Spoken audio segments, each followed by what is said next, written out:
दर्शकों को स्वागत है आपका विधि से एमटी न्यूज में। मैं हूं कृष्णकांत सिंह घारिया। अब देखते हैं दिन भर की खास खबरें।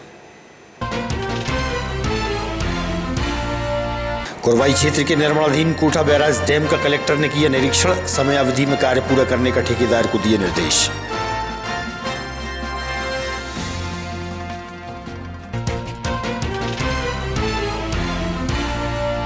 ऑनलाइन व्यापार का हुआ विरोध। क्षेत्र के व्यापारियों ने लोकल खरीदारी की सभी से की अपील, निकाली रैली।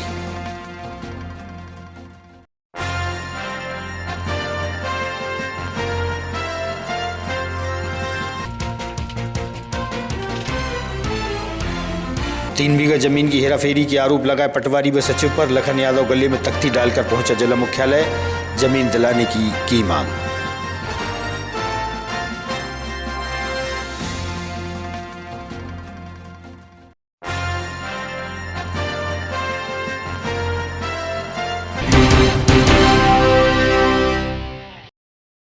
अब खबर विस्तार से। कलेक्टर रोशन कुमार सिंह ने कोरवाई तहसील के लेटनी स्थित निर्माणाधीन कोठा बैराज डैम के निर्माण कार्यों का निरीक्षण किया और व्यवस्थाओं का जायजा लिया। साथ ही कलेक्टर ने ठेकेदार को पूर्ण गुणवत्ता के साथ समयावधि में कार्य पूरा करने के निर्देश भी दिए।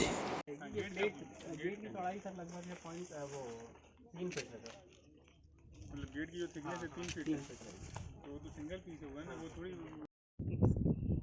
लेवल नदी है। ये नदी है, ये सबसे इम्पोर्टेंट पॉइंट्स है तुम्हारा वाला। हाँ, तो तुम्हारी इधर से आगे चौटन मिल रही है, ये चौटन मिल रही है। देख देखो मेन तो अपने को ये देखना है ना, कैसे से पहुंचना है। वही आता है 25 मीटर का है, हमको मिलना चाहिए। और यहाँ पे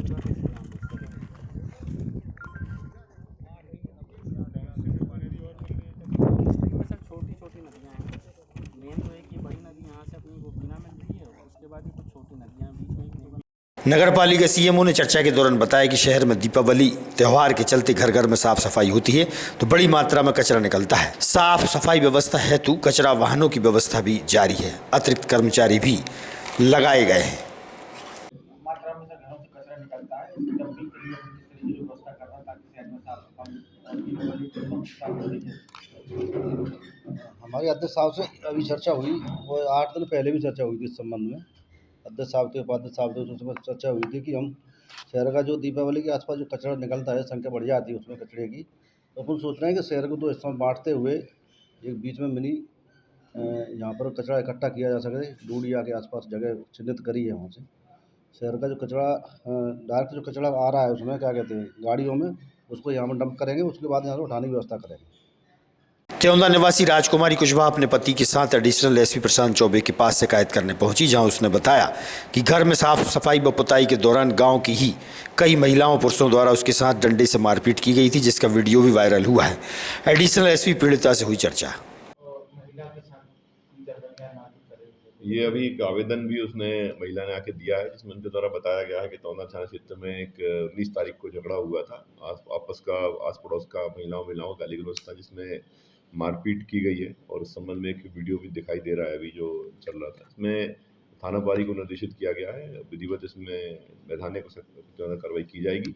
और अभी कोई विजुअल चोट तो उनको नहीं आई है, लेकिन अंदरूनी चोट उन्होंने बताई, तो हम लोग फिर से एक बार इसमें एक्सरे करा लेंगे ताकि उनमें कोई भी चोट की संभावना न रह जाए। सर, फरियादी का कहना है कि रिपोर्ट करने गए थे और धाराएं जो लगानी चाहिए थी वो नहीं लगाई थाने। इसमें हमने डायरी बुला ली है और उसको एमएलसी भी बुला ली गई है। हालांकि उनके द्वारा थाने द्वारा ऐसा बताया गया कि शायद शुरू में उन्होंने एमएलसी कराने से इनकार किया था, लेकिन अब डिटेल हम लोग एमएलसी भी उसकी दिखवा लेते हैं और एक्सरे भी करा लेते हैं। और अगर थाने से प्रारंभिक तौर पर धाराएं लगाने में कोई कमजोरी की गई है तो निश्चित तौर पर उस पर सख्त कार्रवाई करेंगे।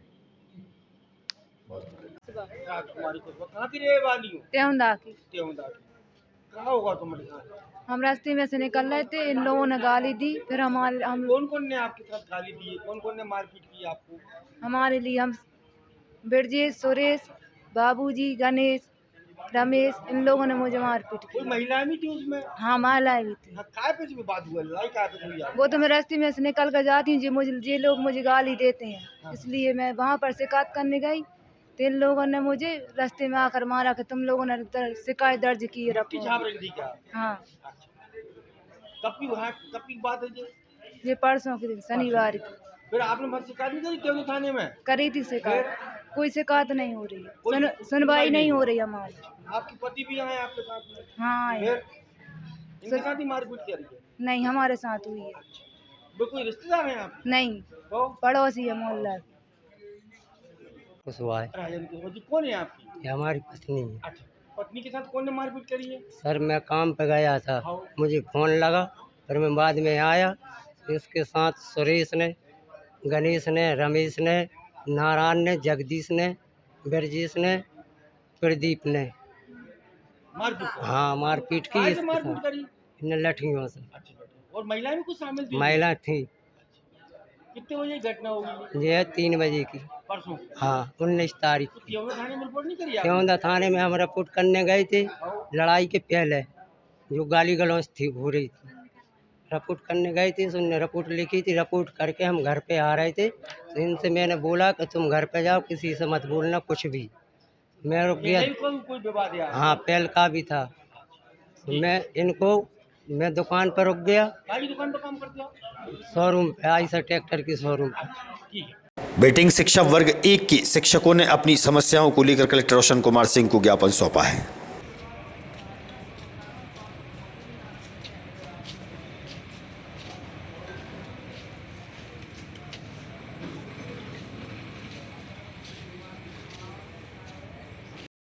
दो 2023 जिला विदिशा मध्य प्रदेश से। सर हम लोगों ने दो परीक्षाएं, एक पात्रता परीक्षा और दूसरी आपकी मेंस एग्ज़ाम भी दिया है, और हम लोगों के 80 नंबर हैं, लेकिन इसके बाद भी हम लोगों को वेटिंग में डाल रखा है, मेरिट में हमारा नाम नहीं है। ये करीब 2 वर्ष से हम लोग 1 वर्ष से हम करीब वेटिंग में हैं, और हमारी माननीय मुख्यमंत्री डॉक्टर मोहन यादव जी से और राज्यपाल महोदय जी से अनुरोध है कि इसमें बैटिंग से हमें हटाया जाए और कम से कम पदों की संख्या में 20,000 की वृद्धि की जाए। लगभग ऐसे कितने शिक्षक गण हैं जो इस तरीके से मिल रहे हैं? बैटिंग में हजारों शिक्षक बैटिंग में हैं सर। हम सबके लिए मांग कर रहे हैं कि सभी के लिए ये बैटिंग दूर हो जाए, तो सभी के लिए रोजगार मिल सकेगा, और विद्यालय की जो व्यवस्था है वो सरकारी, वो सुचारू रूप से चल सकेंगे। तो ज्ञापन दिया, किसके नाम दिया है और कितनी मांग है उसमें? हमारी जो ज्ञापन है, हमने कलेक्टर महोदय विदिशा को आज ज्ञापन सौंपा है, जिसमें हमारी मांग है 20,000। सिरोंज के एक गांव से लखन यादव उम्र 62 वर्ष अपने गले में तख्ती डालकर जिला मुख्यालय पहुंचा, जहां उसने बताया कि पटवारी और सचिव द्वारा उसकी 3 बीघा जमीन में हेराफेरी की गई है और परेशान किया जा रहा है। प्रशासन से जमीन दिलाने की मांग की गई है। ये नीचे करने लगा कागज जरा कैसे हो? हम देख रहे हैं।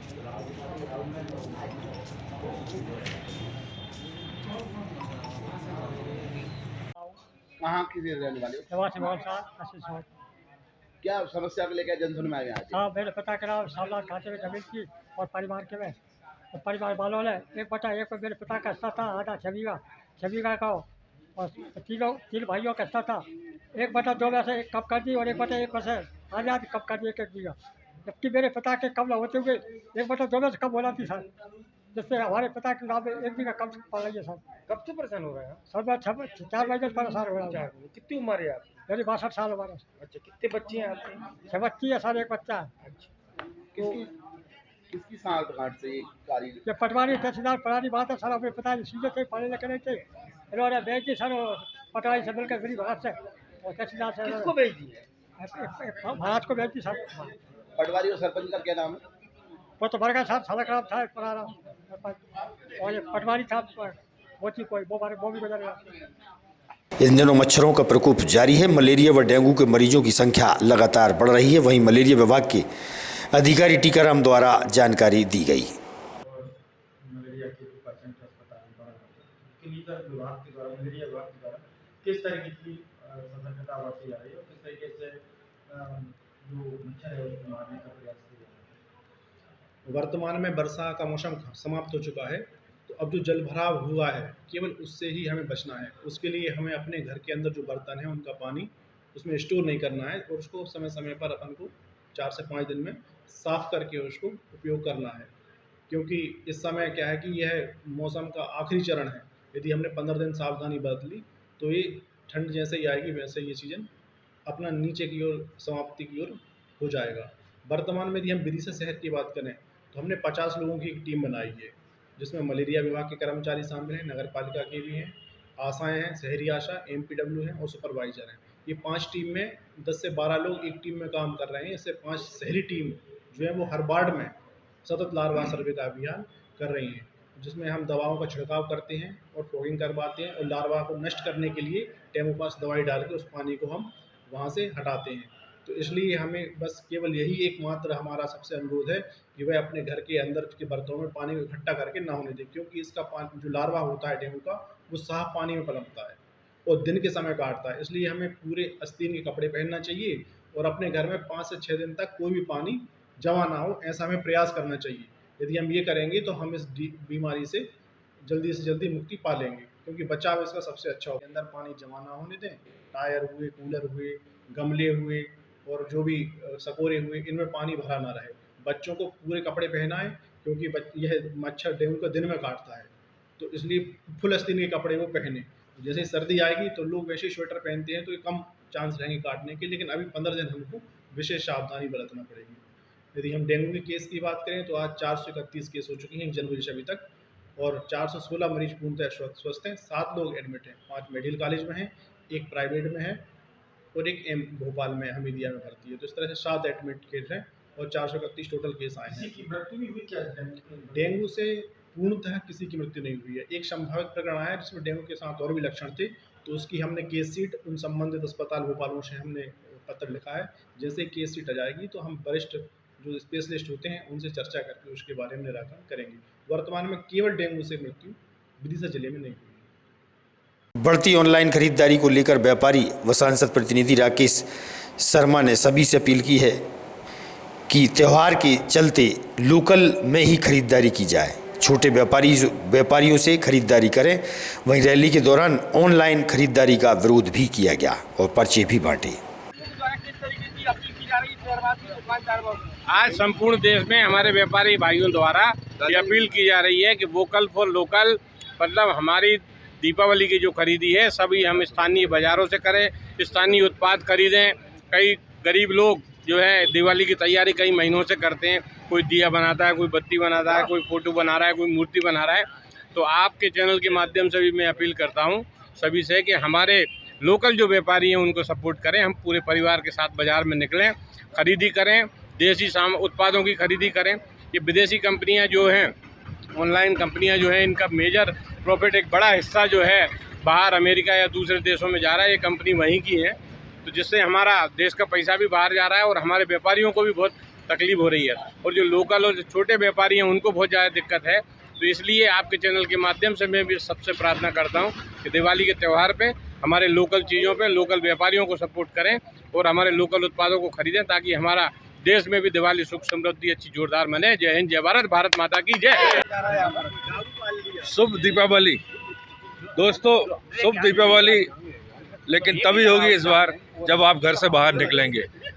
आप ई-कॉमर्स कंपनियां मालों की दुनिया से बाहर निकल के इस दुनिया में आएंगे जहां छोटे दिए वाले हैं, लस्सी बेचने वाले हैं, फूल बेचने वाले हैं, पत्तियां बेचने वाले हैं। उनका बच्चे आपकी इस खरीदी का इंतजार कर रहे हैं, क्योंकि दिवाली उनकी भी है।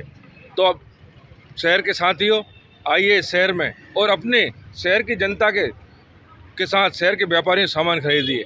कोरोना के समय आपको याद होगा कि जब 1-1 साल तक पूरा सब कुछ बंद था, तो इन्हीं दुकानदार भाइयों ने आपसे 1 रुपये भी नहीं मांगा और सामान देने से कभी मना नहीं करा।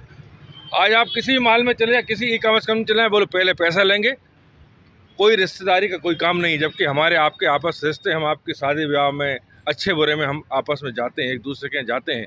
तो दोस्तों, ये बाज़ार तब चलेगा जब आप बाज़ार में आएंगे। आइए दिवाली सबकी मनाइए। क्या नाम है आपका? मेरा नाम है लायन राजकुमार सराफ, मैं व्यापार महासंघ का डायरेक्टर भी हूँ। आज हम सब व्यापारी भाई यहाँ पर सभी शहरवासियों से ये अपील करने निकले हैं कि हम अपने शहर की रौनक को वापस लाएं और अपने भाइयों से व्यापार करें। ये व्यापारी जो हैं वो कोई अलग से नहीं आए, ये व्यापारी आपके हिस्से हैं, आपके ही परिवार के हिस्से हैं।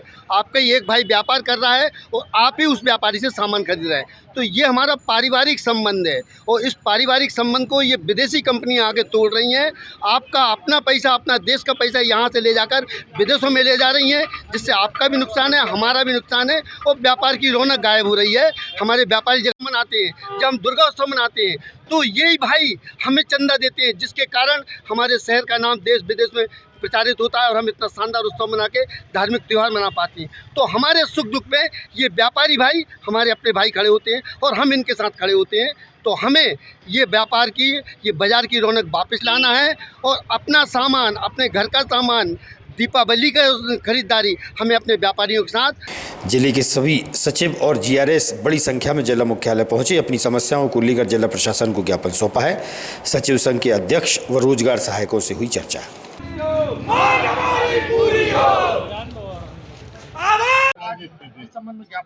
मेरा नाम रणजीत सिंह रघुवंशी है। मैं जिला अध्यक्ष एवं प्रदेश कार्यवाहक अध्यक्ष सचिव संघ का हूँ।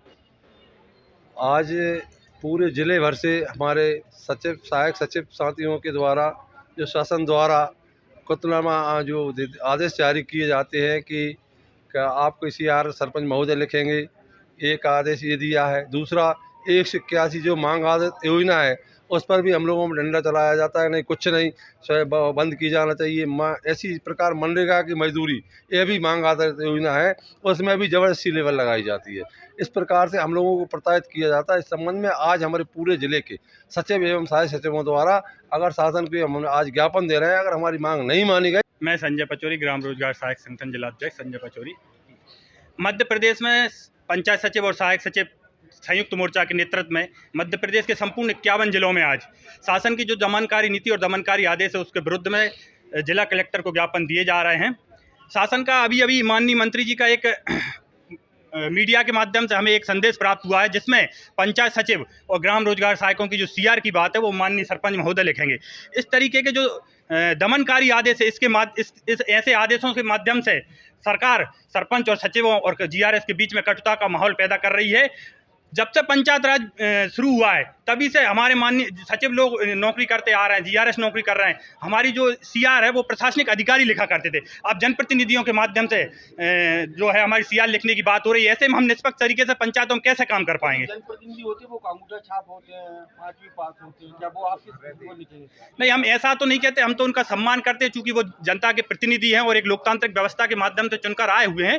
परंतु हमारी जो CR है, जो हमारे प्रशासनिक अधिकारी लिखते आ रहे हैं, और पंचायत राज व्यवस्था माननीय दिग्विजय सिंह जी ने जब पंचायती राज व्यवस्था शुरू हुई थी तभी से सचिवों की CR प्रशासनिक अधिकारी के माध्यम से लिखी आ रही थी, GRS की CR जनपद CO के माध्यम से लिखी आ रही थी। आखिर ऐसा क्या हुआ कि शासन ने, जो विपक्ष के नेता माननीय जीतू पटवारी जी ने सरपंचों के आंदोलन में भोपाल में अपने रोशनपुरा चौराहे पर खड़े होकर सरपंचों को आश्वासन दिया था कि सचिव और GRS को मैं तुम्हारे नीचे कर्मचारी। मेरा सवाल था, जिन सरपंचों को छोटा बड़ा आता नहीं है वो हमको ABCD सिखाएंगे क्या? जवाब में रहेंगे ना? नहीं, ये तो नहीं है, लेकिन इसमें ये एक चीज़, इस आपके सवाल का जवाब ये है कि इसमें सचिव और GRS कहीं ना कहीं सरकार के जो नियम और कायदे हैं उसके अनुसार काम न करके एक व्यक्ति विशेष के अंदर और उसके अनुसार चलने लगा। आज की खबरों को देते हैं पर विराम। आगामी खबरों के लिए आप देखते रहिएगा विदिशा EMT न्यूज़। नमस्कार।